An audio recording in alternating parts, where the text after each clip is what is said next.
Culture is a monastic rule. Twilight of the life forms. Disciplinics.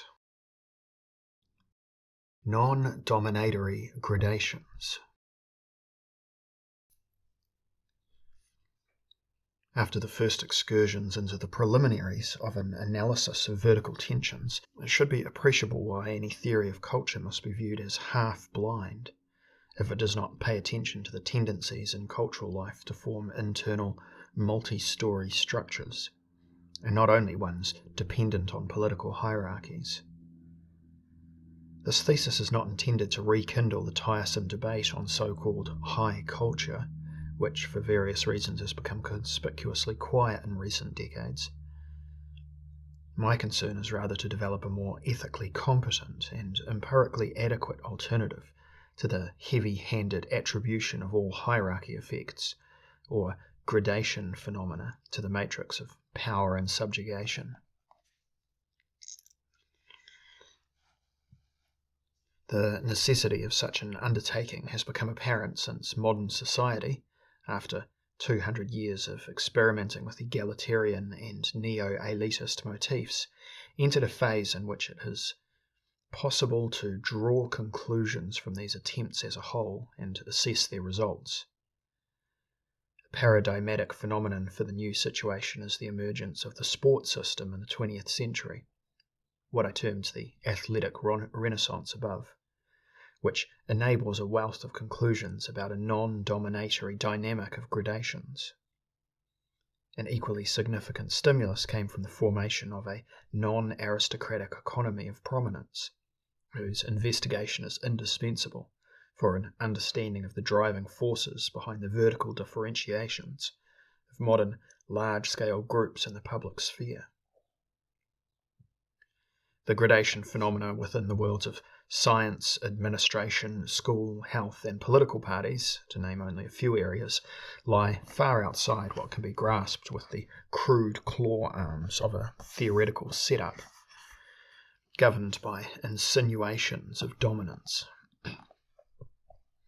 I recently presented some moderately extensive reflections towards a more general definition of the step-forming forces as figures in the field of a political psychology of thymos, pride, ambition, will to self-assertion, in my book Rage and Time.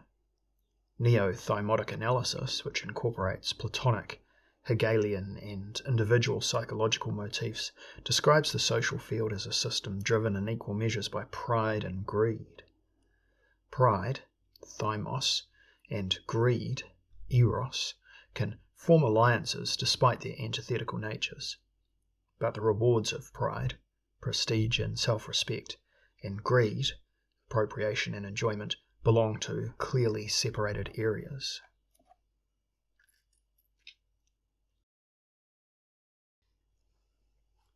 In the following I will show in broad terms how the shift from a theory of class society, with vertical differentiation through dominance, repression and privilege, to a theory of disciplined society, with vertical differentiation through asceticism, virtuosity and achievement, can take place. For the first round of this operation, I shall take Ludwig Wittgenstein and Michel Foucault as philosophical and idea-historical mentors.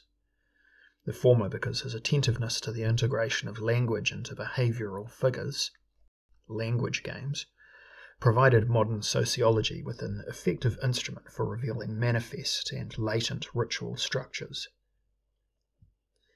And the latter because his investigations into the interlocking structures of discourses and disciplines led him to a breakthrough in reaching an understanding of power beyond simple denunciation, and thus an exit from a long history of ideological misunderstandings that ultimately refer back to pathogenic legacies of the French Revolution. This double stimulus at once clarifies the direction in which the next steps have to be taken, beyond Wittgenstein by moving on from the language game theory to a universal theory of practice and asceticism, and beyond Foucault by developing his analysis of discursive forms further into a de-restricted disciplinics.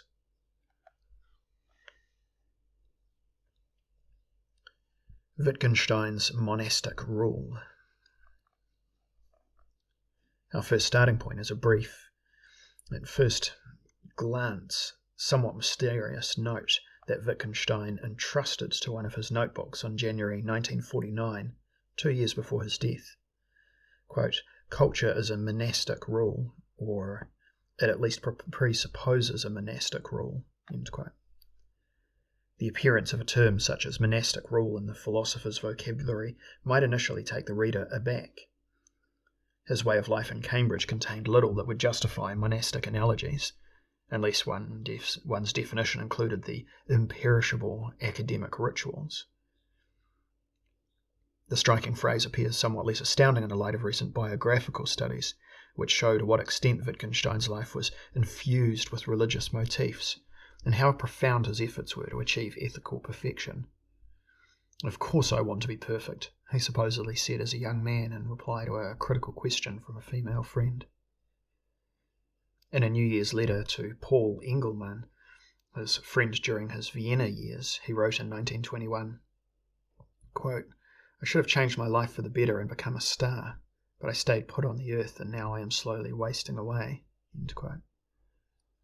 According to Bertrand Russell, Wittgenstein was toying with the idea of entering a monastery around 1919.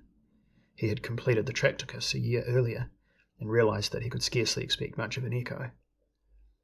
In 1926, after his humiliating failure as a primary school teacher in rural Austria, he did indeed work as a gardener at the monastery of the Barmherzige Brüder, the Compassionate Brothers, in Hütteldorf near Vienna. Wittgenstein's most revealing statement on religious matters is contained in a note from 1948. Quote, "The honest religious thinker is like a tightrope walker. It almost looks as though he were walking on nothing but air. His support is the slenderest imaginable. And yet, it really is possible to walk on it." End quote. I shall now combine these isolated observations to form the thesis that Wittgenstein is a rare example of an inverse acrobat, one who found the easy more difficult than the impossible. Naturally, his art was also located on a vertical axis. If one were to place him somewhere on Jacob's ladder, however, this thinker would undoubtedly belong to the group of descending angels. We shall omit the fallen ones. When the 32-year-old author writes in a letter to Engelmann that he should have become a star, one could perhaps read "become" as "remain."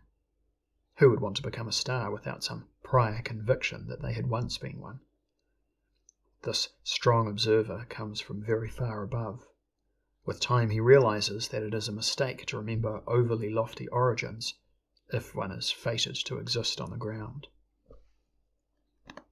One statement in a letter to Engelmann from 1926 reveals what existence on the ground can mean.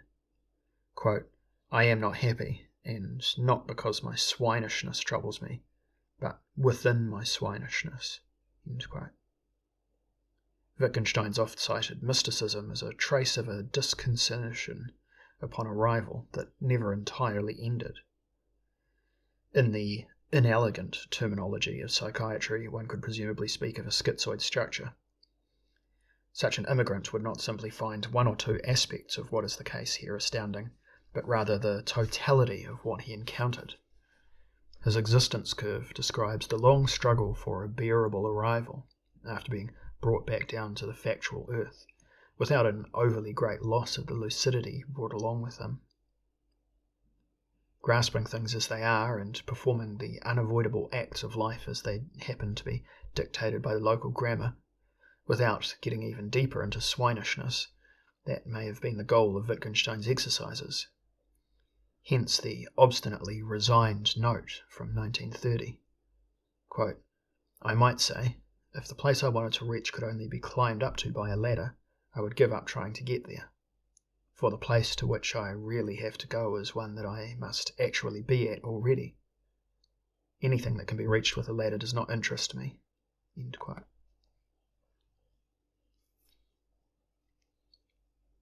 An entry from 1937 shows how strongly Wittgenstein wanted to persuade himself to adopt a floor gymnastic interpretation of existence. Quote, "You write about yourself from your own height. You don't stand on stilts or on a ladder, but on your bare feet." End quote. On the other hand, the author can imagine what it would be like to be saved from sin, from reality, or from gravity. Then you would no longer stand on the earth, but hang from the sky, though an outside observer would not easily distinguish between the two, as hanging from the sky and standing on the earth look practically the same from the outside. Wittgenstein remains convinced to the end that the goal is to become as happy after the descent into existence as one destined for despair can be. Quote, "Never stay up on the barren heights of cleverness, but come down into the green valleys of silliness." End quote. Such premises no longer permit a philosophical project in the usual sense of the word, insofar as philosophers had until then always wanted to keep the ascending angels on the ladder company. For Wittgenstein this was obvious. It would have been helpful if those who plundered his ideas in the strongholds of analytic philosophy had seen it with the same clarity. If under these conditions one asks as to the meaning of the statement, "Culture is a monastic rule," or it at least presupposes a monastic rule, penned by a 60-year-old, one notices first of all how casually, almost carelessly, the author uses the word culture. He, of all people, who always displayed a seventh sense about seeking out hidden ambiguities beneath identical surface formulations. Everything suggests that he was, at that moment, less concerned with the word culture, under which he would immediately have sensed the lacunas if he had been interested in looking more closely, than with the phrase monastic rule, Ordensregel. This, despite its unusual sound, is unmistakably where the greater analytical emphasis lies. Its meaning was clearer to Wittgenstein. Such a rule expresses one of the most suggestive attempts to approach what a grammar meant for him. It forms a set of dictates that requires no further justification, and whose sum produces a form of life, the monastic way of life, whether in the Pachomian, Augustinian, Cassianic, Benedictine, Franciscan, or any other style. To understand what it means to follow a rule, and this is the chronically recurring question in later Wittgenstein, it is sufficient to imagine how one would live if one entered a religious order, what gives it its specific character, and how the rule affects those who follow it, is only revealed to those who make it their own by choosing the monastic way of life themselves.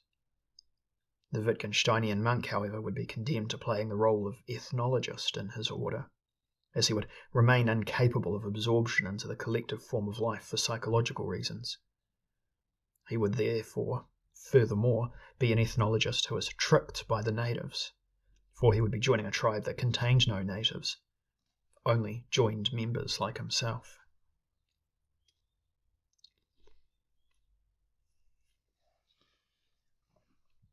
The particularity of a monastic rule, and this is where Wittgenstein's statement becomes problematic, is that whatever the individual prescriptions, it requires the monks, the author would scarcely have been thinking of nuns, to carry out every step, every action in meditative contemplation, and choose every word carefully.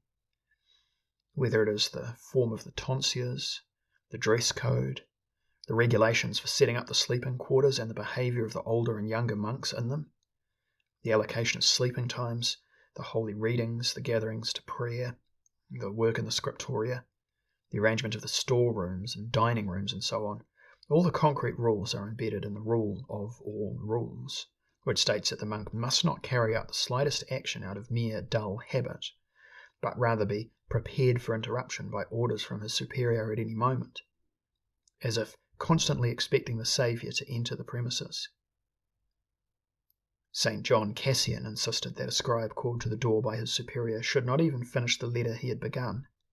He should rather leap up to be fully ready for the new assignment.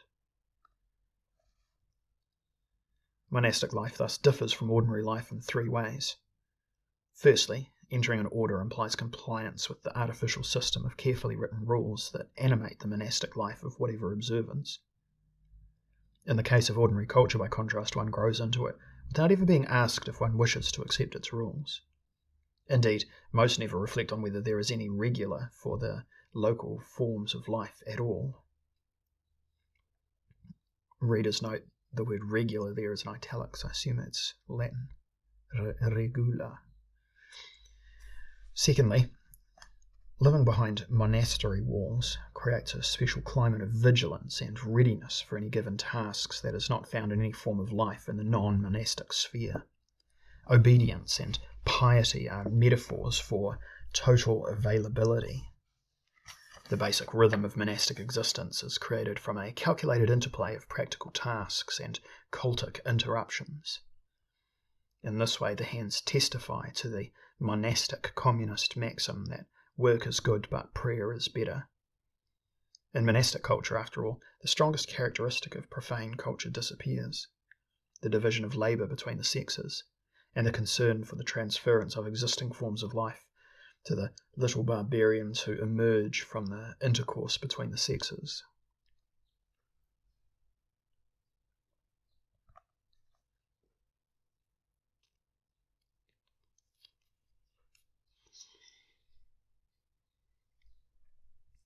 Culture arises from secession. Wittgenstein's point was clearly a different one. When he notes culture as a monastic rule, the meaning of culture here has shrunk to a finely sieved residue. By no means should every form of life that appears in societies be considered culture. Only those comparable to existence under a monastic rule in terms of explicitness, strictness, vigilance, and reduction to the essential, and which permit a modus vivendi whose first and last criterion is relief from the consequences of sexuality. It is insignificant here that the monastic rules in their sacral transparency and elitist unambiguity are ultimately no less arbitrary than the fixed regulations of any grammar among natural languages. All that matters is the separatist dynamic of life under the rule. Wittgenstein's use of the term culture leaves no doubts. For him, culture in the substantial sense of the word only comes about through the isolation of the truly cultivated from the rest of so-called culture, this muddled aggregate of better and worse habits whose sum is barely more than the usual swinishness. From this perspective, it is easier to explain why Wittgenstein is one of the few authors of modernity, perhaps the only one of real distinction in the period between Nietzsche and Foucault, except for Heidegger, whose work displays the transformation of philosophy from a school subject back to an engaging discipline. His example shows what happens when study becomes exercise. The reason for this change can be found in his secessionist understanding of culture. It's easy to show that this was part of Wittgenstein's Austrian legacy, which he never abandoned.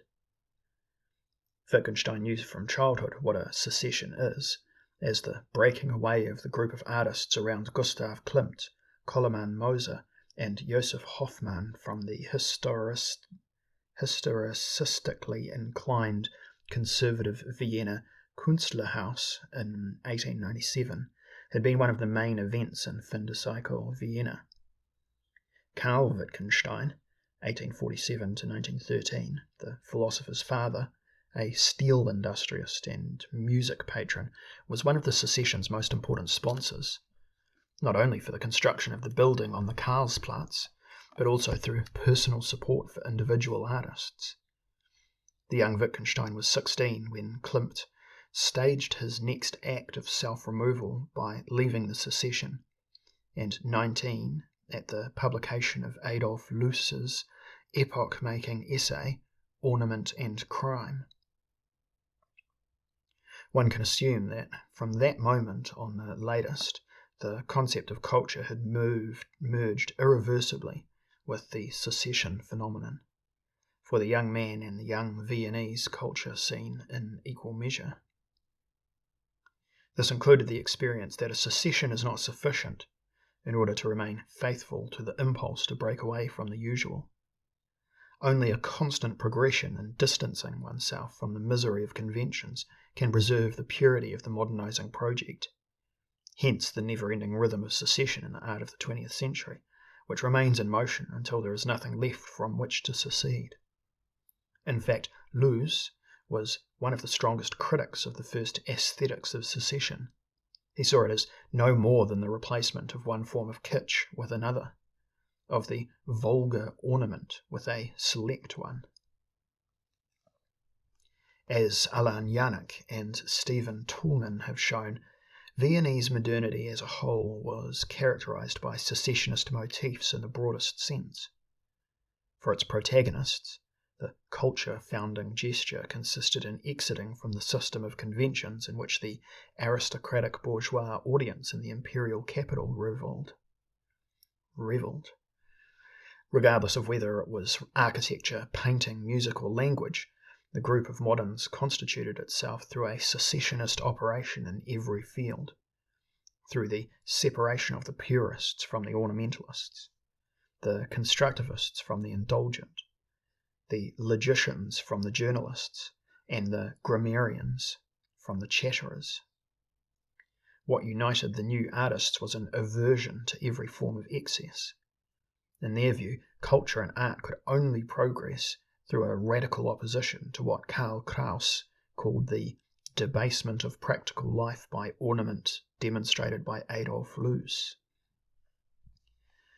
The equation of ornament and crime presented by Loos in his essay perfectly expresses the new ethos of formal clarity determined by the true use of things. It also reminds us that functionalism was initially a form of moralism, or more precisely an ascetic practice that sought to come closer to the good by dispensing with that which could not be justified. It would not be difficult to pinpoint the Loos factor in detail in Wittgenstein's logical habitus. For example, when the philosopher notes, quote, "I assert that use is the form of culture, the form which makes objects," end quote. The polemical atmosphere in which the search for the form of culture took place is demonstrated in an aphorism by Karl Kraus.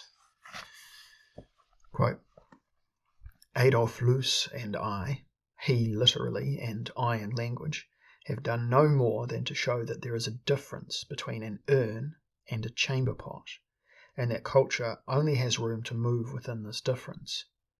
The others, however, the positives, are divided into those who use an urn as a chamber pot and those who use the chamber pot as an urn." End quote. Wittgenstein's late note, "Culture is a monastic rule," still presupposes the aggressive ethic of reduction and the future postulating tenor of the formal purism characterizing early Viennese modernity. The bizarre overtones accompanying his remark make sense when one grasps the paradox underlying the basic secessionist stance. That a credible ascent within culture can only be achieved through a descent to elementary forms. For these form zealots, the simple stood above the complicated. For the participants in the great exodus from the debased sphere, the call to return to the things, to the elementary life forms, or to real use, were synonymous. Through these campaigns, the phenomenological as well as the functionalistic, the reductionistic as well as the positivistic, entire worlds of ornaments, or whatever one wishes to call the superfluous elements, fell by the wayside. What would count in future was the study of primary forms, grammars, and their constructive principles. The participants in the group of study that enabled and justified culture, in the new sense, were a group of artist ascetics living under an explicit rule.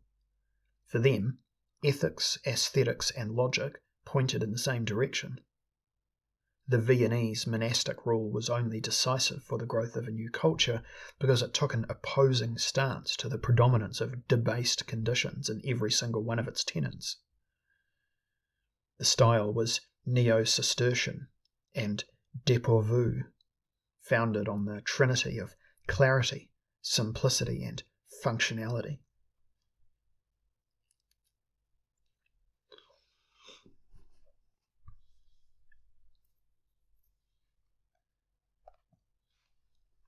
Form and life.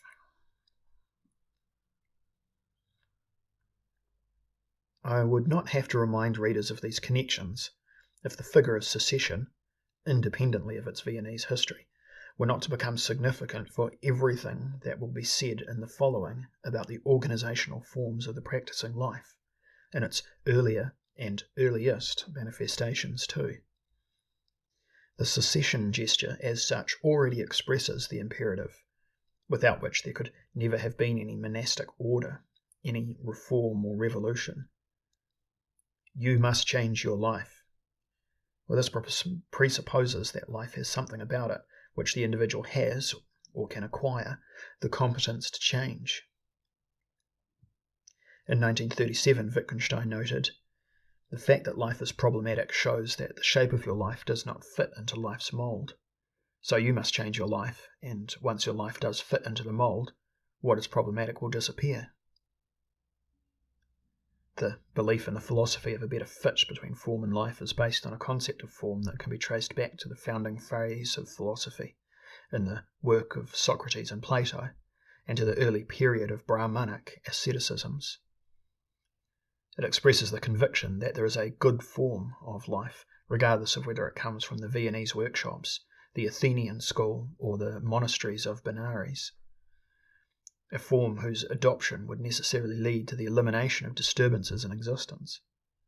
Finding the good form is a design task that includes a moral logical exercise. It is only because philosophy itself implies such a task from the outset that it can catch on as a school. The school as such is itself a secession phenomenon, as much in the case of Plato, the founder of the Academy, as among the Viennese moderns.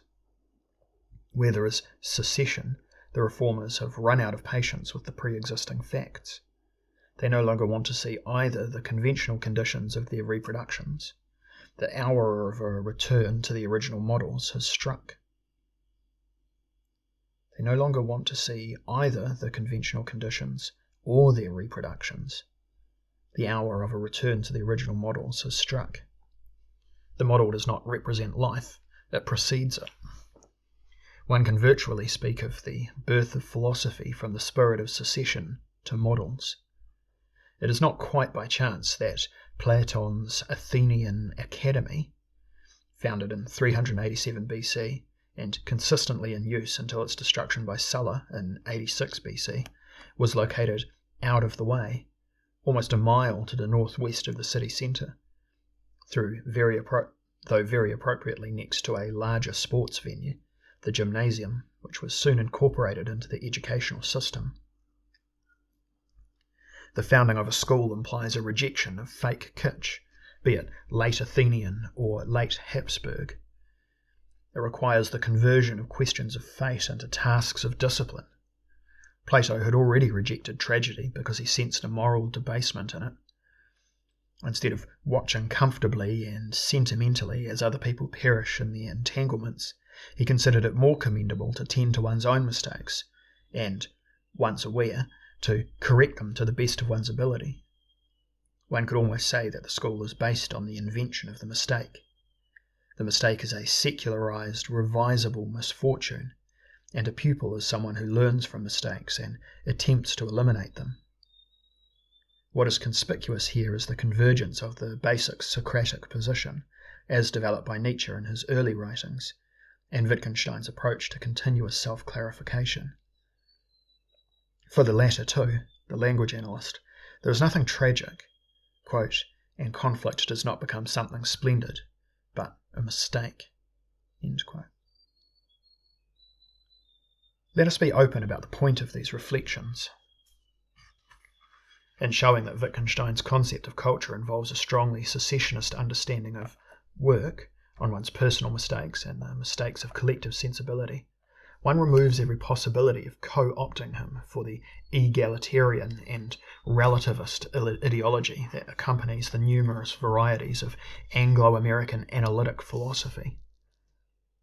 In reality, Wittgenstein's work is probably the harshest manifestation of ethical elitism in the 20th century, perhaps accepting Simone Weil as the only reform elitist of equal stature.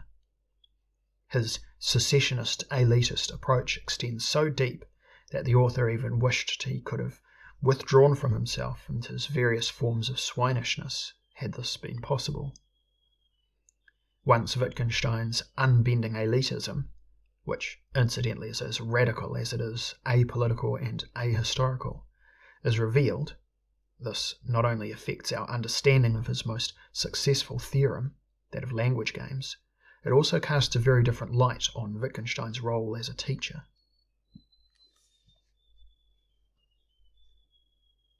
Language games are exercises, the deception of ordinary language.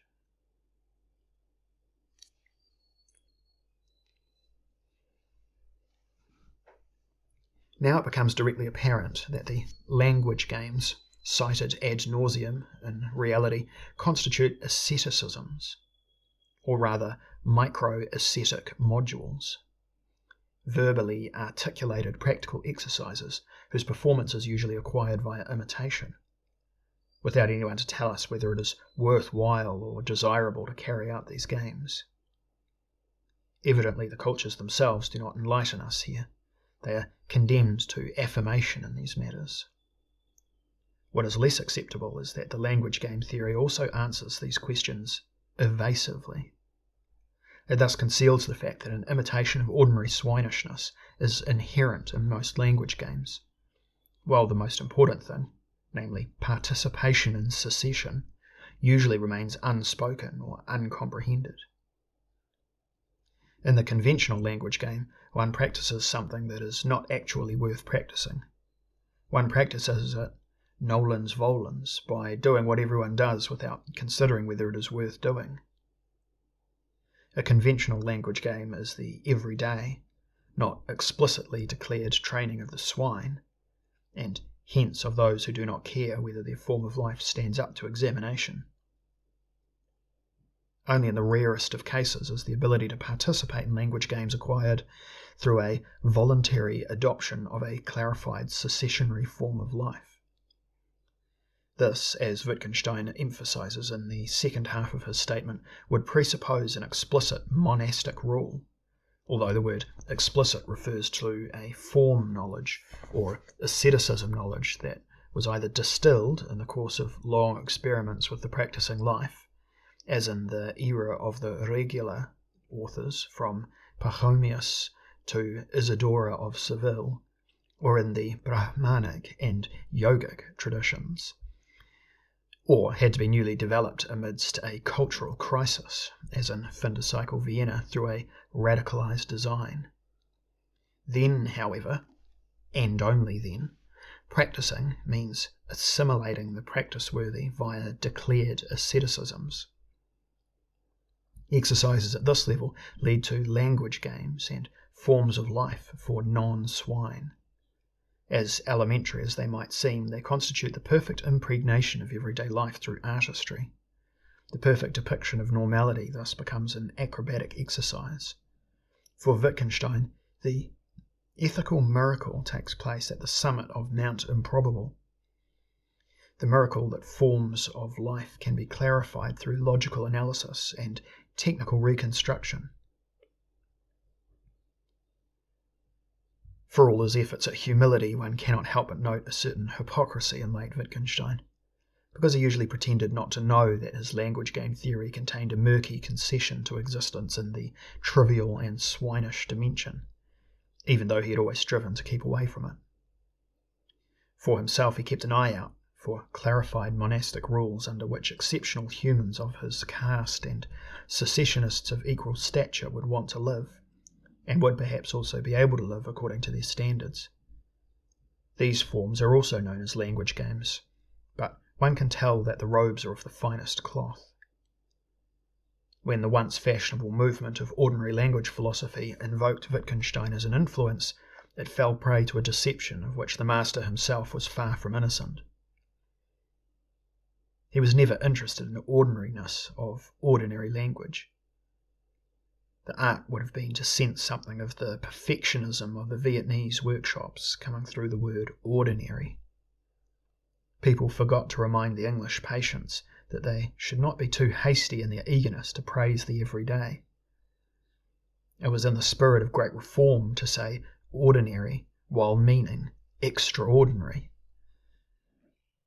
One would have had to explain to the interested what the search for the quintessential form of use actually meant, at the risk of spoiling the party for the ordinarists. Anyone who has hung their coat on a hook designed by Adolf Loos has a standard that will remain unforgotten. If one then sees where one's British and American colleagues hang their things, one can never take them seriously again. The subtle mendacity of language game theory is undoubtedly the secret of its success. It also reveals something that otherwise only shows itself in Wittgenstein's habitus as a teacher. He knows that teaching means demonstrating, but what he is able to demonstrate as a virtuoso, the logical analysis of language, is worlds apart from what he actually wanted to demonstrate, the saint's form of life. What shows itself in Wittgenstein's teaching is that he does not show what he is concerned with, and that he cannot do what he wants, and never stops wanting to do what he cannot. The established Wittgenstein hagiography has long since admitted that its hero more or less failed miserably in his role as primary school teacher in Austria between 1920 and 26. But no one dares utter the fact that he failed equally, and even worse, as there were consequences to this failure, as a university lecturer, presumably because in secret people exculpate the author psychologically, as well as believing that by becoming a global celebrity he achieved more than a homo academicus could dream of anyway. When Wittgenstein wrote in 1946, shortly before leaving the teaching profession, "I am showing my pupils details of an immense landscape which they cannot possibly know," he was implicitly admitting to keeping his audience in the dark as to his real preferences. He could have done more to illuminate those parts of the landscape that concerned him, but he preferred to offer noble disorientation, as if his Christian perfectionism were as much of an undisclosable private matter in Cambridge as his homosexuality, something that was not appreciated at that time.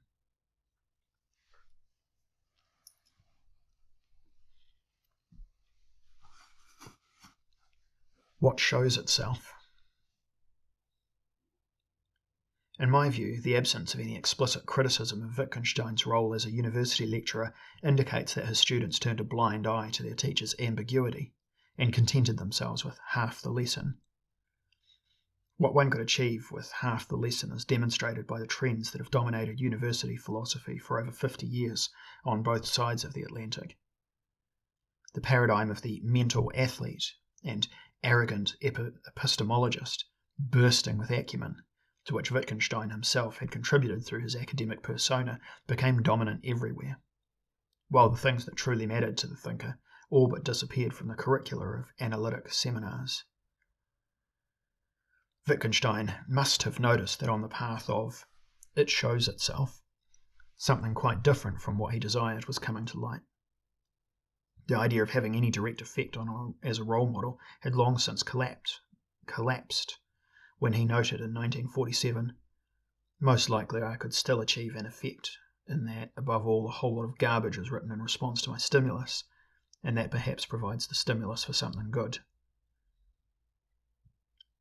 It would be impossible to find another example in the history of philosophy of a thinker who foresaw his own effect so precisely. At the same time, the statement also sums up the intellectual catastrophe of the second half of the 20th century. The garbage that Wittgenstein knows he will provoke soon, or posthumously, is no different from the swinishness into whose hands he would play with his official later theory, the pseudo-neutral language game principle. Wittgenstein's late ambiguity does not admittedly express merely a private complex. It testifies to an objective difficulty that he was unable to overcome. For him, the survivor of the late Habsburg world, the clocks had stopped in November 1918, and would remain immobile for the rest of his life. Until then, like the other protagonists of Viennese modernity, he had been ahead of his time, part of the ascetic formalist problem community of those who had embarked on the Great Reform. After the collapse of the Austrian world, he lost all connection to the topics of the present, navigating in a space of undated and unaddressed problems. In this perhaps comparable only to Emile Cioran, who, after breaking with the hysterical exaggerations of his early committed phase, had also moved towards a form of exiled and decontextualized resistance to the conventionalities of existence. It would be a worthwhile undertaking to examine Wittgenstein and Cioran alongside each other with reference to their anachronistic exercises. Both invented something aptly summarized by the younger in his discarded book title, Exercices Negatifs.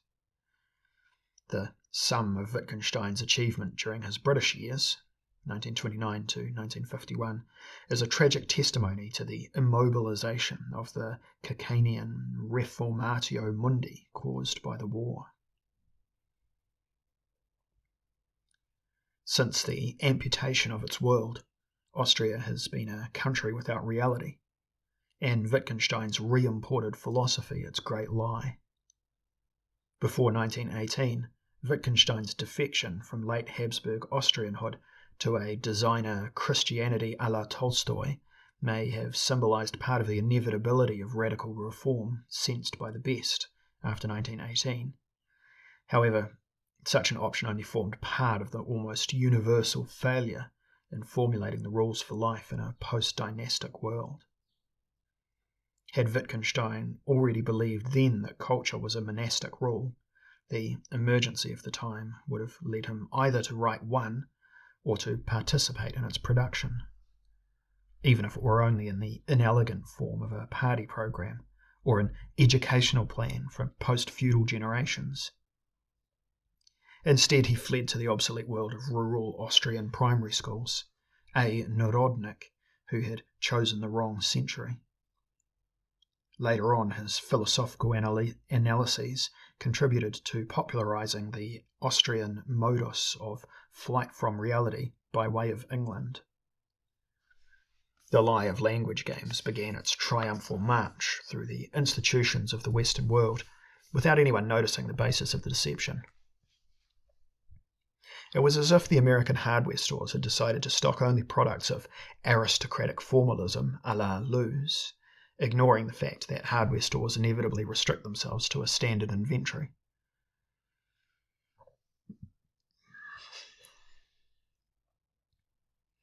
Through the manner in which he stood still in 1918, Wittgenstein was one of the ideological contributors to the intellectual standstill in the Anglophone world after 1945.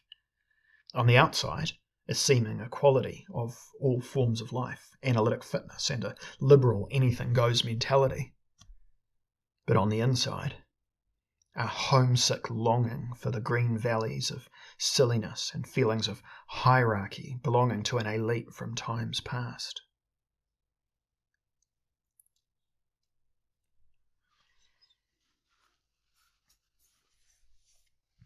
Declared exercises. I do not want these diagnoses to be misunderstood as destructive criticism. On the contrary, correcting the distortions caused by Wittgenstein is no insoluble task. A reminder of the secessionist dynamic of searching for the good form is sufficient to understand that the language game theory is really a training theory based on the itself undeclared difference between declared and undeclared asceticisms. The individual language games are micro-ascetic modules, normally carried out by the players without knowing, let alone reflecting upon what they are doing. If they act as they have been taught, they are possessed by the grammar, as it were, even if it is only a mild possession by habits of sentence structure. Nonetheless, possession by an unconsciously or semi-consciously followed rule cannot be the right way for humans to act in relation to the right and the true. True as it might be that the meaning of a word is determined by its real usage, the decisive factor is the refinement of that usage. Did Adolf Loos not study the independent life of everyday things in minute detail? Then, replacing the most trivial objects with utensils of the most ingenious simplification and the greatest material purity. And Wittgenstein himself, did he not, in the House of Vienna that he designed for his sister even abandon the seemingly definitive shapes of door handles and supplant them with his own, handles whose shape indicated whether the door opened inwards or outwards. The conclusions to be drawn from these analogies are far-reaching. Many declared exercises can and should in fact be concerted into declared ones and clarified in the process. The asymmetry between the undeclared and the declared exercise is itself one of the first ethical facts. This difference justifies Wittgenstein's assertion, directed against the Enlightenment-style instrumentalization of clarity for the sake of progress, of 1930. Quote, "For me, on the contrary, clarity, perspicuity are valuable in themselves." End quote. This supposed end in itself is, in truth, the medium in which the conversion of possessed rule applications to free exercises takes place. For the primal ethical imperative, "you must change your life," to be followed, therefore, it is initially necessary for the practicing to become aware of the exercises as exercises. That is to say, as forms of life that engage the practicing person. The reason for this is self-evident. If the players are themselves inescapably affected by what they play and how they play it, and how it has been drilled into them to play it, they will only have access to the bridge of their self-change by recognizing the games in which they are entangled for what they are. Consequently, the language game theory is not an expression of therapeutic positivism, as the American philosopher Brian Farrell claimed in 1946 with the insensitivity of the hardware store customer. One can understand why Wittgenstein was extremely displeased by this. It is the working form of transformative asceticism, and hence aesthetic secessionism in action. It is carried out with the aim of choosing between the muddle of life forms dictated, absorbed under situative compulsion, and inevitably close to swinishness, to find those that can be taken up into the clarified monastic rule. Every thing is a language game, living crystal and swinishness alike. What matters is the nuance.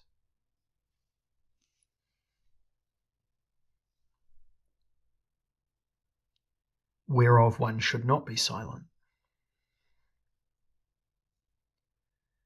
This takes care of the chatter, rampant among Wittgensteinians, of the silence that must allegedly be maintained about everything that truly matters in life. One does not keep silent when it is a matter of preferences.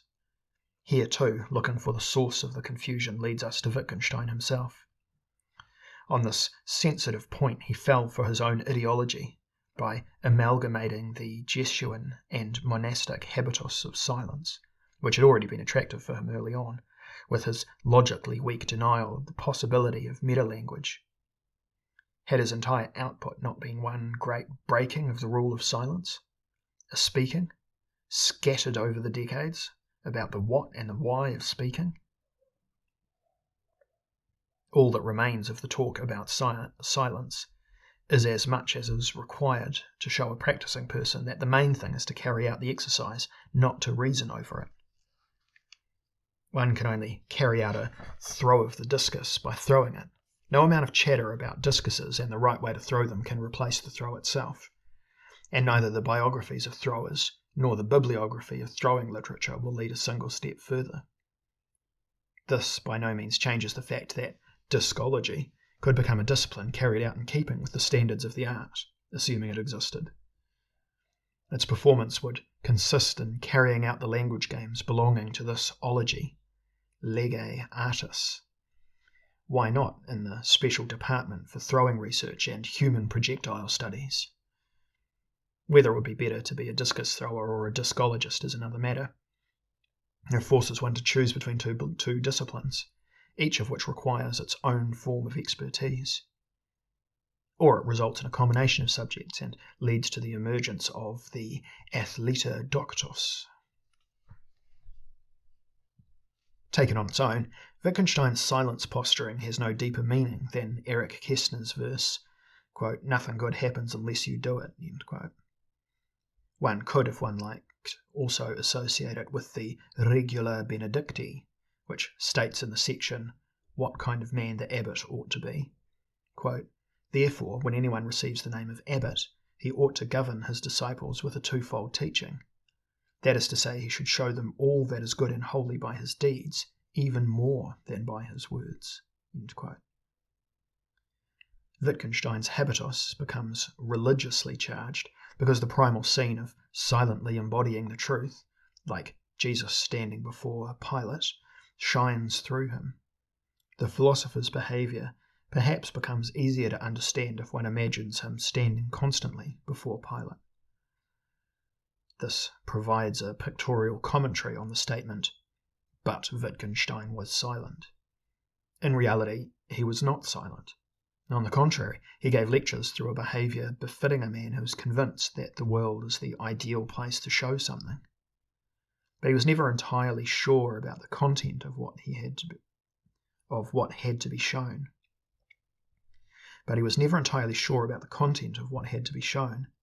He was neither able to take the step of adopting a formal teaching and training role, nor that of choosing a manifest guru or messiah role. He remained indecisive in the most important question, partly for mental reasons, and partly because, within his doctrine of silent showing, he did not separate two tasks, providing examples as a technical master and setting an example as a life teacher.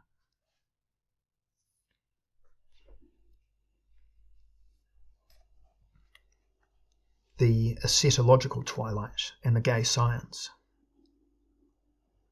Wittgenstein's inability to explicate the difference between asceticism and aesthetics, and the resulting confusion between the demonstrative performance of an exercise and a silent embodiment of the ethical, may have caused half a century of bewilderment in the camp of analytic opportunism. But it is not in itself an incurable ailment. To put it in the terms of the attempt developed here, Wittgenstein's work, like that of all of the authors treated so far, belongs to the movement that began in the late 19th century, and which I call the eschatological twilight. We must draw the necessary conclusions from it, and I repeat my claim that they will culminate in the general anthropotechnics. What the author left behind is a wealth of coherently incoherent studies on the clarification of the purpose of a practicing behaviour. Strangely enough, his active vocabulary shows a gap in the decisive place. At least, I do not know of any passage in his writings where the word practice is used in more than a passing fashion, nor do I find any indication that Wittgenstein was aware of the etymological equivalents of ascesis and exercise. One can therefore perhaps say that Wittgenstein's work was arranged around a blind spot, the missing central concept of ascesis. His explicit sense of the grammatical cannot be separated from his implicit understanding of the ascetic. Wittgenstein's investigations into the diversity of language games should therefore be read as contributions to general ascetology, as collected references to the ubiquity of the practical practicing motif in all fields of human behaviour. Micro-asceticism is always current. It remains involved in all that humans do. Indeed, it even extends to the pre-personal zone, into the idiolects of all body parts, each of which has its own history. There is no escape from the games and language games, because the law of practice misses nothing, whether it happens deliberately or in ego-remote and non-intentional chains of repetitions. That everyday life and practice are identical is one of the strongest intuitions of language game thinking. It needs to be made clear, however, against the mainstream of evened-out language game chatter, that not all everyday things are acceptable per se, and that not every repetition of a well-worn language game helps the practicing person to progress, or is even of use to them at all. What is more, it is untrue that philosophy is a sickness of language that can be cured by regressing to everyday usage. If anything, listening closer to ordinary language teaches us the opposite. It is often far sicker than the philosophy it claims to cure. In my view, everything Wittgenstein put down on paper as a language ethicist and logical reformer only makes sense if understood as the most serious resumption at that time of Nietzsche's program of the gay science. The science is gay to the extent that it advances its clarifications to the detriment of stupidity, without succumbing to the tendency towards fundamentalist moroseness that is usually connected to reformist polemicism. I shall therefore take the liberty of regarding Wittgenstein as an occult Nietzschean, not only on the tactical or formal level, for, like the author of Human All Too Human, he recorded the best part of his insights in small attacks, but also strategically, in that he, like Nietzsche, gave philosophy a guerrilla form and developed an existentially binding transformative analysis, with the aim of bringing about a clarifying change in the form of life, and thus changing life itself from the ground up.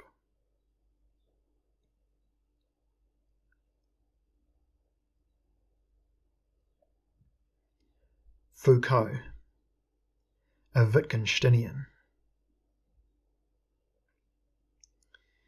If Wittgenstein was an occult and involuntary Nietzschean, Michel Foucault emerged from the outset as his manifest and voluntary counterpart.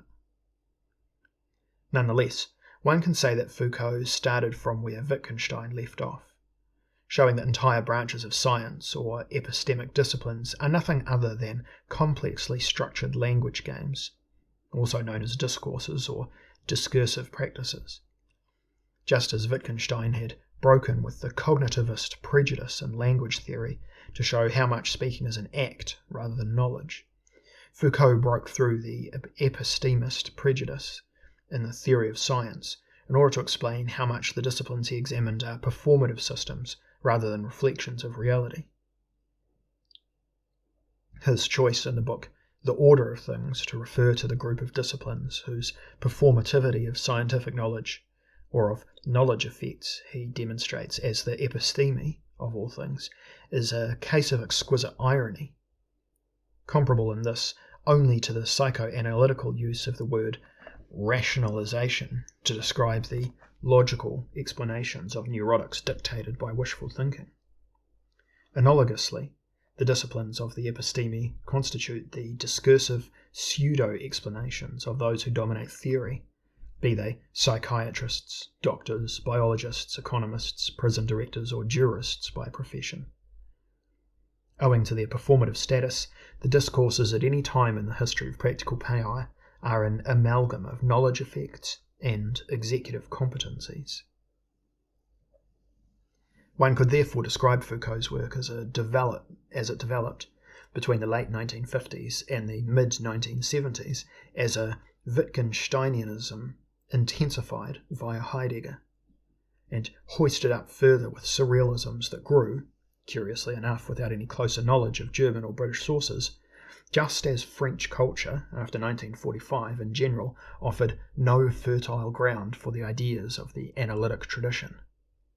Naturally, Foucault's attempts had little to do with the fashion of Parisian structuralism, aside from certain parallels in the stance against the dictates of, quote-unquote, hyper-Marxism.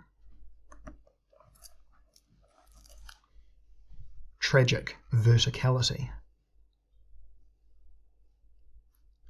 His work, however, is too varied and too flamboyant to be summed up from a single perspective. I shall focus on two aspects with an obvious connection to our inquiries. Firstly, Foucault's laconic and prescient early contributions to a redefinition of the vertical dimension in human existence. And secondly, his richly varied late studies on the autoplastic or self-sculptural life techniques of antiquity. I would consider the first relevant document to be Foucault's lengthy introduction to Ludwig Binswanger's book Dream and Existence, 1954, in which he addresses the tragic verticality of existence. The other sources are from the group of studies he pursued during his hiatus from writing between 1976 and 1984, which organised the posthumously edited body of work around such figures as self-concern, self-culture, and struggle with oneself. The acrobatic dimension, as a stance taken by existence upon the appearance of its inherent vertical tension, is unmistakably visible at both poles. I shall pass over Foucault's reflections on the horizontal phenomenon, the oft-cited historical formation of discourses, as they are not productive for our line of questioning, and because they exhibit the same seductive ambiguity as Wittgenstein's language game theorem. They have the effect of traps into which intellectuals like to walk in order to confirm their critical reflexes. When Foucault himself especially emphasized that he had never met an intellectual in his life, only people who write novels, people who work with the sick, people who teach, people who paint, and people of whom I have never really understood what they do. But intellectuals, never. One thing that has scarcely ever been noted among the turbulences of Foucault's reception after the breakthrough of The Order of Things in 1966 is that the author's emergence 12 years earlier had begun with a grand anti-psychoanalytical gesture. With amazing self-confidence, he pushed aside the mechanics of deformation described in Freud's dream analysis, the dream work, Traumarbeit, defining the dream as the decisive manifestation of the tragic truth about human beings. Quote, "If the dream is the bearer of the deepest human meanings, this is not insofar as it betrays their hidden mechanisms or shows their inhuman cogs and wheels, but on the contrary, insofar as it brings to light the freedom of man in its most original form." End quote. While sleep denies death by simulating it, dreams, especially the dream of death, speak the truth. It thus achieves a form of self-fulfillment by causing the emergence of what is the most individual in the individual. By causing the emergence of what is most individual in the individual. But in every case, death is the absolute meaning of the dream. If this is true, the structure of existence can only be elucidated through the analysis of dreams. It is in dreams that humans enter the true Dionysian theatre, but not to become a new Oedipus. When we dream, we may move within a directed spatiality, more originary than geometry, and the clear disposition of things in bright spaces. The character of the vertical axis in the existential spatiality of dreams is completely different from those in mathematics or architecture. It provides enthusiasm with the direction of its ascent, up until the calm of the summit, close to the divine. At the same time, quote, "The vertical axis can also be the vector of an existence that has lost its place on earth, and, like Solness the builder, is going to resume, up above, its dialogue with God. Then it indicates flight into excess, and from the start is marked by the vertigo of a fall." End quote. Binswanger had already asserted the anthropological priority of the vertical dimension, because for him the essential temporality of existence revealed itself in the dramas of ascent and fall. Foucault adopts Heidegger's definition of transcending on the vertical axis as breaking away from the foundations of existence.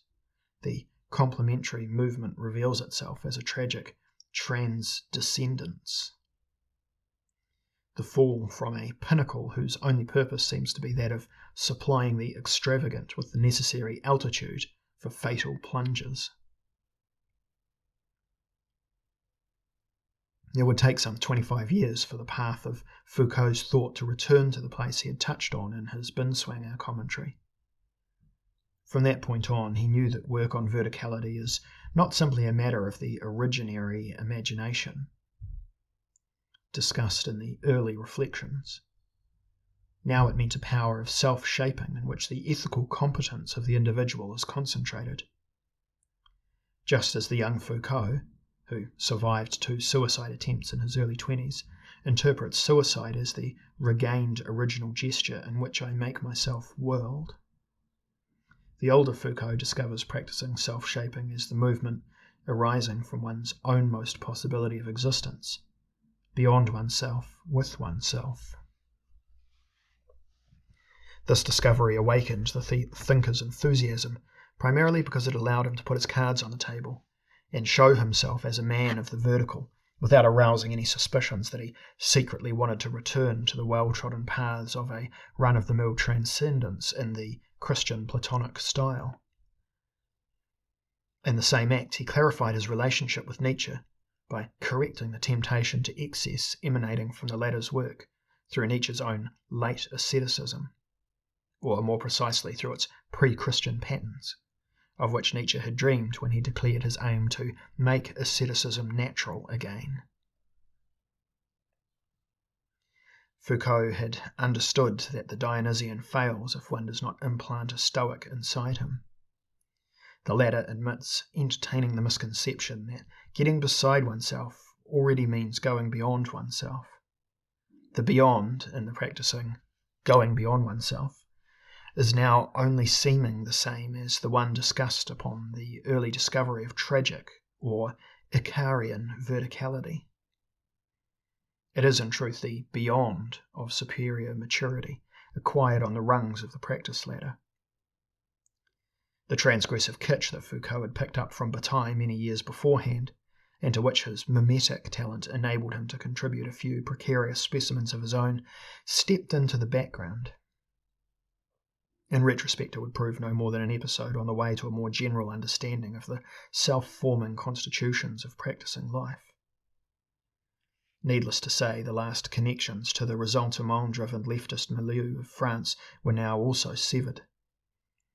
Foucault had distanced himself from its fabrications long ago, and when he stated in a 1978 interview that nothing is more foreign to me than the idea of a master who imposes his own law, I accept neither the notion of domination nor the universality of law, he voiced a conviction that had estranged him from the Stalinist, Trotskyist and Maoist writings of the French intellectual scene for over 2 decades, to retain only a few connections to anarcho-liberal and left Dionysian tendencies. More importantly, he had now also liberated himself from the paranoid leftovers of his own studies in power. It was only the attitude of methodical calmness acquired later on that enabled him to formulate a concept of regimen, disciplines, and power games devoid of all compulsively anti-authoritarian reflexes. When he states sententiously in the same interview, recalling his beginnings in abstract revolt, one not only wanted a different world and a different story, one also wanted to go deeper, to transform oneself and to revolutionize relationships, to be completely other. He is already speaking as someone genuinely changed, who, light years away from his beginnings, remembers his confused longing for complete otherness. With this turn of phrase, he is beyond irony, even beyond humour. In a way, Foucault repeated the discovery that one cannot subvert the existing, only supervert it. He had stepped out into the open and become ready to perceive something strictly invisible for an intelligence conditioned in French schematicisms. Schematicisms? Schematicisms. The fact that human claims to freedom and self-determination are not suppressed by the disciplines, regimes, and power games, but rather enabled. Power is not an obstructive supplement to an originally free ability. It is constitutive for ability in all its manifestations. It always forms the ground floor above which a free subject moves in. Hence one can describe liberalism as a system of disciplinary checks and balances, without glorifying it in the slightest, but without denouncing it either. With the calm severity of a civilization trainer, Foucault states, individuals could certainly not be liberated without educating them in a certain way.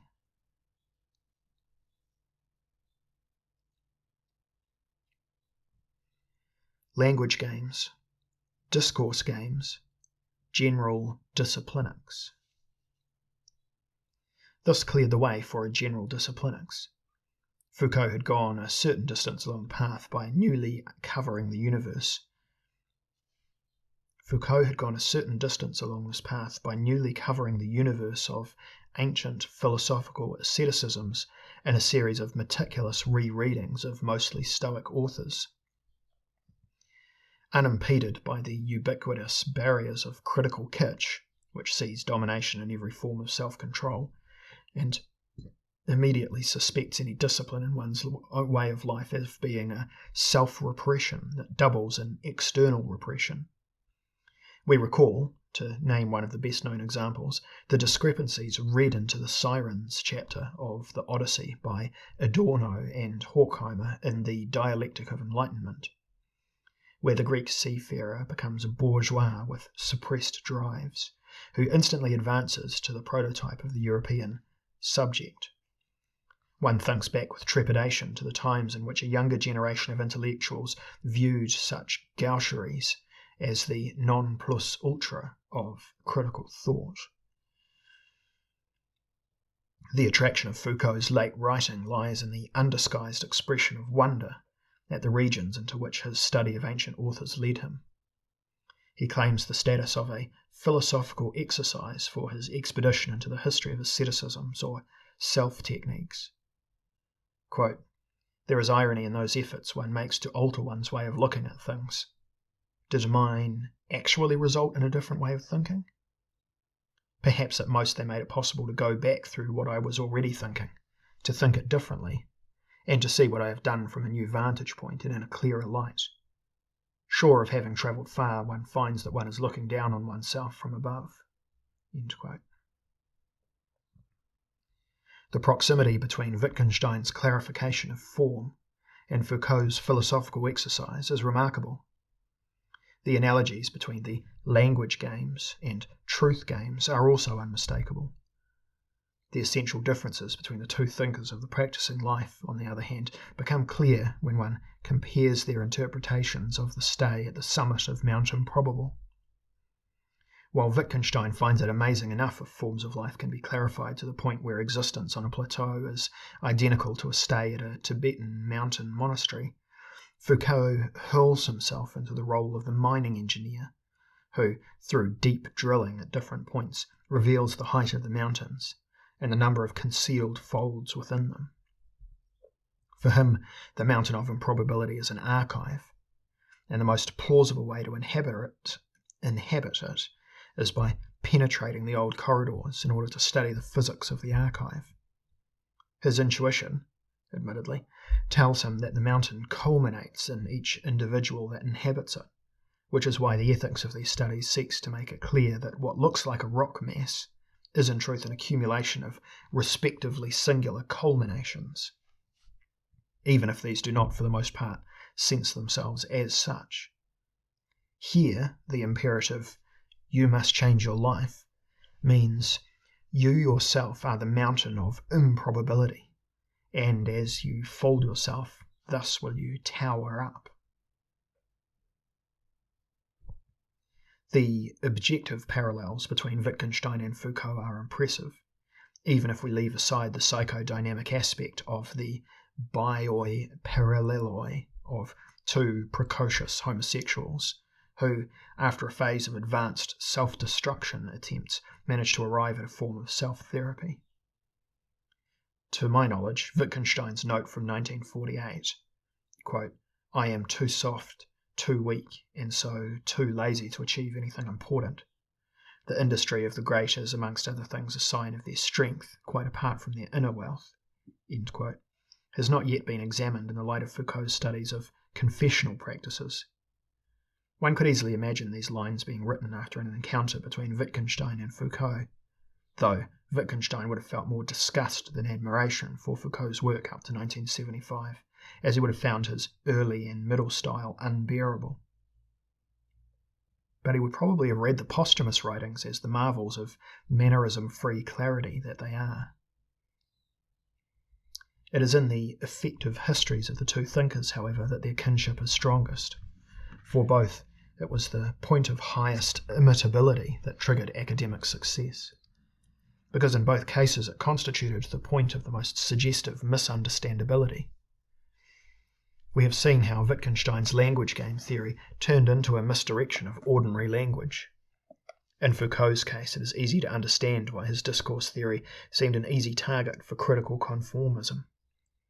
People took all these analyses of asylums, clinics, police institutions and prisons for a slightly outlandish form of social critique, and lavished praise on its lyrically drugged fastidiousness. None of his readers understood that they were always also ascetic exercises in self-shaping in place of a third suicide attempt, and possibly even the author himself was not always aware of it. His insistence on the anonymity of authorship aimed in the same direction. If no one is there, no one can kill themselves. The bafflement was therefore great when the older Foucault sidestepped with the irony of one who had detached himself, shaking off his critical and subversive followers. Whoever still wanted to remain on his trail after that comforted themselves with the oft-repeated assurance that philosophy is not a discipline, but an activity that crosses disciplines. Thus he offered anarcho-criticistic kitsch, or, to tell the truth, the laziness that likes to think of itself as a subversive power, a final refuge.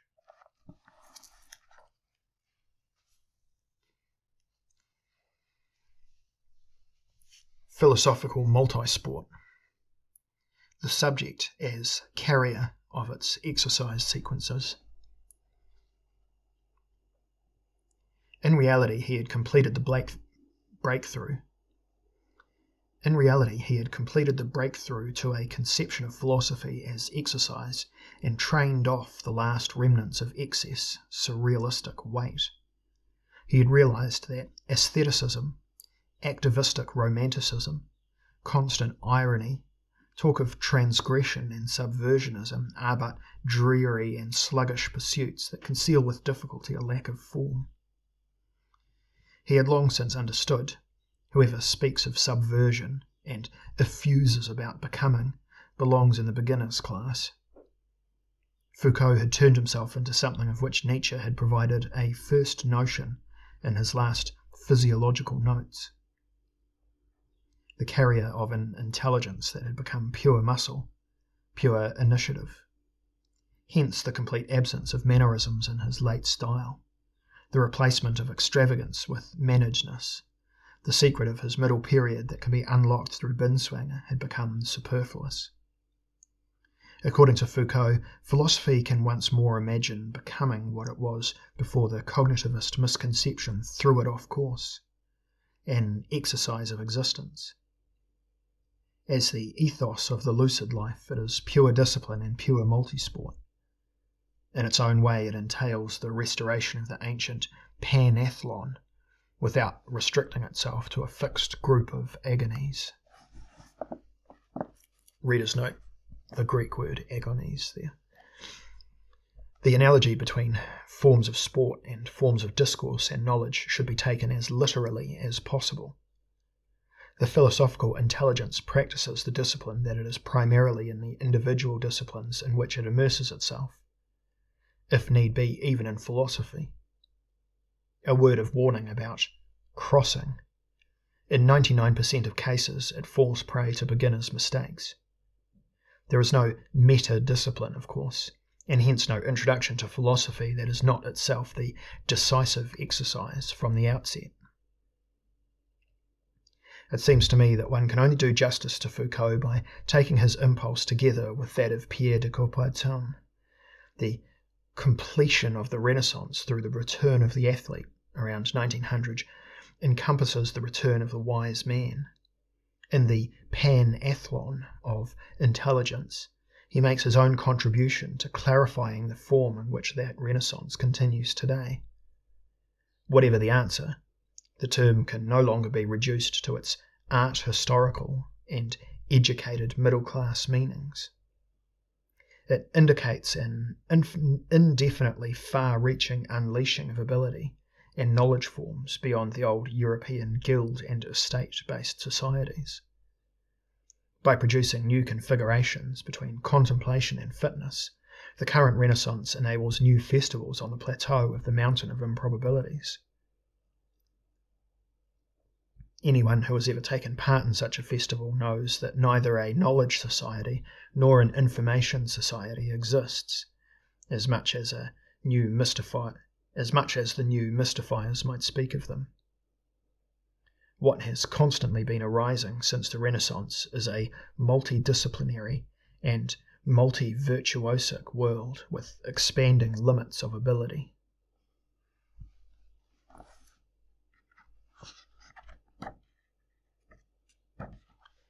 View of an immense landscape. Once free from the phantom of a philosophical activity beyond discipline and disciplines, one can experience in Foucault's world the moment in which the whole scene is in open view. It can best be described with Wittgenstein's reference to showing his pupils an immense landscape which they cannot possibly know. It is the inconceivably wide landscape of disciplines. Its sum forms the basis for the routines of all cultures and all trainable competencies. Here we have, both de facto and de jure, the broadest and longest fact that exists.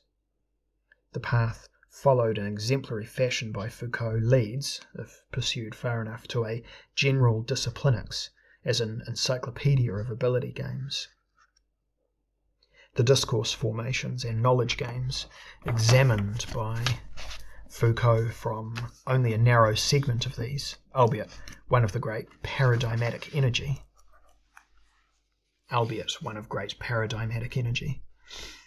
The consequences of Foucault's suggestions will only be appreciated if there is one day a fully worked out form of general Disciplinics, which would probably take a century to develop.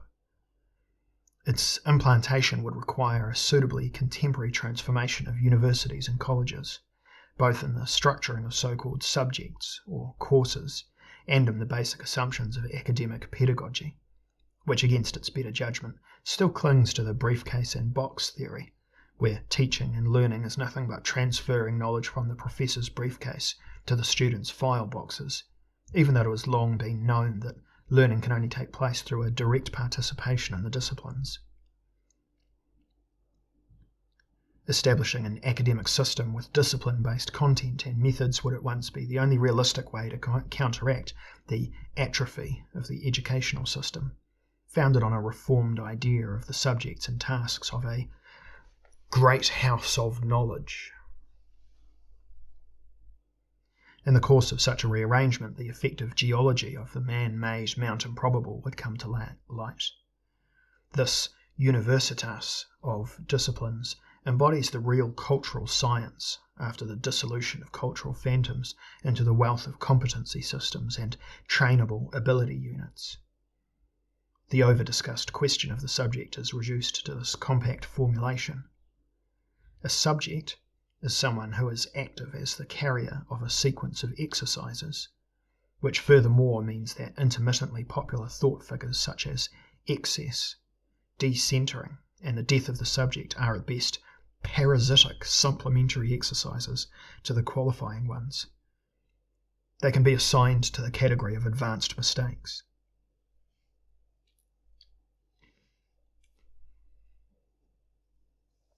In this context, I can only hint very cautiously at what elements might come together in general Disciplinics. This would certainly no longer be a mere theory of discourses or groups of statements, including corresponding asceticisms and executives. It would integrally encompass the spectrum of ability systems composed of knowledge and practical acts.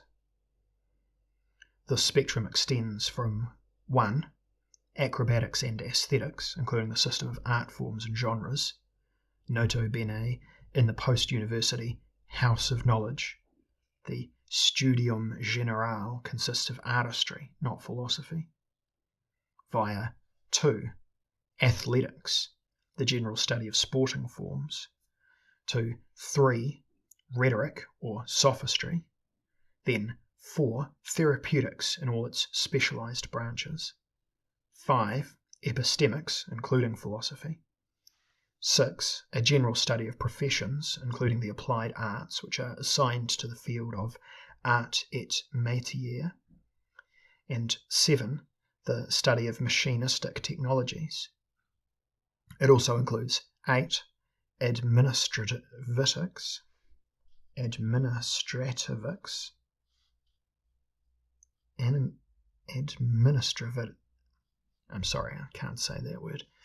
which constitutes both the static substructure of the political or governmental and the universe of legal systems, as well as 9, the encyclopedia of meditation systems in their dual role as self-techniques and not-self techniques. This distinction between declared and undeclared meditations comes into play here. 10, ritualistics. As humans, according to Wittgenstein, are ceremonial animals, and the ceremonies form trainable behavioural modules whose carriers appear as peoples, which is why the linguistic sciences, like the theory of games and religions, form a sub-discipline of ritualistics. 11, the study of sexual practices. 12, gastronomics. And finally, 13, the open list of cultivatable activities, whose openness means the interminability of the discipline forming, and thus subjectification enabling fields itself. One can see from this list that Foucault's interventions touch on fields 1, 3, 4, 5, 8, 10, and 11. Ordinary philosophers restrict themselves to field 5, with occasional excursions to 8, 1, and 3, and tells us enough about Foucault's pan-athletic qualities. By way of precaution, I would point out that this first view of the 13-headed monster of Disciplinics lacks the phenomena of war and religion, which are imposing ones for the everyday consciousness. There is a sound methodological reason for this. War is not a discipline of its own, but an armed sophistry, a continuation of the art of being right by other means, that incorporates elements of athletics, ritualistics, and machine technology. Nor is religion a clearly demarcated discipline, but rather, as already hinted, an amalgam of rhetoric, ritualistics, and administrativics. There's that word again. Administrativics. With the occasional addition of acrobatics and meditation. Between disciplines. Finally, I would like to point out how the question of the critical dimension is inherent in each of the fields and oversteps each one of them. In every single area there is a constant practical crisis that leads to a separation of the right and the wrong in the execution of the discipline, often with imminently controversial results. Hence, each individual discipline possesses a vertical tension that is unique to it, and only comprehensible from within it. The status of an achiever in a given field does not tell us anything about their ranking in other areas. From a moral philosophical perspective, it is decisive that the internal differences within a field form the dimension subject to Nietzsche's distinction between good and bad, which also means that there can be bad things within a discipline, but not evil ones. On the other hand, there is a constant external observation of disciplines by authorities and individuals that are remote from them. These value or frown upon the results of exercises in foreign spheres according to their own standards. Outside observers can find what athletes do unimportant and what jewelers do superfluous, without having to worry about whether the athletes or jewelers are the best in their field. External observers are even free to say that it would be better if this or that discipline, or even an entire complex of disciplines, did not exist. Indeed, that the existence of some disciplines as such is a reprehensible aberration. Thus early Christians were convinced that gladiatorial fights were evil, even if the fighters were masters of their field, and the whole system of bread and circuses was nothing but a loathsome perversion. These negative assessments prevailed in the long term, which to my knowledge no one regrets. The decisive factor in their success was the fact that they precisely introduced alternative disciplines and surrounded these with positive evaluations. Some people today, by contrast, are of the opinion that parliamentary democracy, orthodox medicine or large cities should be abolished, and nothing good can come from them. These critics will not prevail because they do not show what should be done instead. The operative distinction here is between good and evil. What is evil should not be done. One cannot improve it, only eliminate it. Just as the first distinction works within a withdrawal of value, the second works with a withdrawal of being. Clearly, only the first distinction is significant for the disciplinicist. For them, the wealth of disciplines itself is mountain probable, and one does not criticize mountains. One climbs them or stays at home. Nietzsche was probably the first to understand what conventional moralism is, the criticism of mountains by non-climbers. One can indeed resolve to turn one's back on the world as the epitome of unaffirmable exercises, and practice something other than life in the world to the point of perfection. This is precisely what the escapists of late antiquity had in mind. There is, however, a notable difference between early Christians and modern radicals in this respect. The Christian bishops wrote monastic rules for life on other mountains, rules under which people could live for 1,500 years, in some cases to this day. The latter faction, by contrast, reacts to whatever is the case by standing around and finding it unfair. To them, all mountains are evil. Foucault had grasped that subversion, stupidity, and unfitness are three words for the same thing. When two journalists from La Nouvelle Littérature, pardon my lack of French, asked him in 1984, "Does your return to the Greeks participate in a weakening of the ground on which we think and live? And what did you want to destroy?" His laconic response to the subversion parrots was, "I did not want to destroy anything," together with his declaration of 1980. From this point of view, all of my investigations rest on a postulate of absolute optimism. I say certain things only to the extent to which I see them as capable of permitting the transformation of reality. This rejection of a 200-year folklore of destruction constitutes Foucault's philosophical testament. His response in 1984 was almost literally his last word. A few days after the interview, conducted in late May, he collapsed in his apartment and died 3 weeks later on the 25th of June at the Pitié-Salpêtrière hospital, whose former functions he had described in his book, The History of Madness.